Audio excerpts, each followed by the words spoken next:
মুখ্যমন্ত্রী যেরকম ঘুষখোর, সেরকম মুখ্যমন্ত্রী সব নিচে লেভেলে চেলা চ্যামটা সব ঘুষখোর।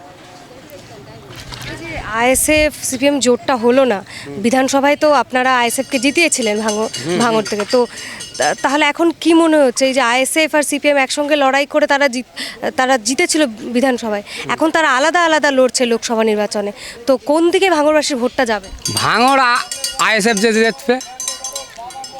ভাঙড় থেকে বলছেন আইএসএফ বেশি ভোট পাবে? হ্যাঁ, আর সিপিএম যে লড়াই করছে, সিপিএম পুরো ওয়াল যা যাদবপুরে জেতার সম্ভাবনা বেশি। তো ভাঙড় তো যাদবপুর লোকসভার মধ্যেই পড়ছে, ভাঙড় থেকে সিপিএম ভোট পাবে? ভাঙড় তার এই একটা থানা তার তার আইএসএফ তার জিততে পারবে না। পুরো যাদবপুর 7টা থানা মিলে তো একটা লোকসভা। বিধানসভা। হ্যাঁ, তা ওই ওই ওই 7টার মধ্যেই তো বেশি চান্স সিপিএম জিতবে।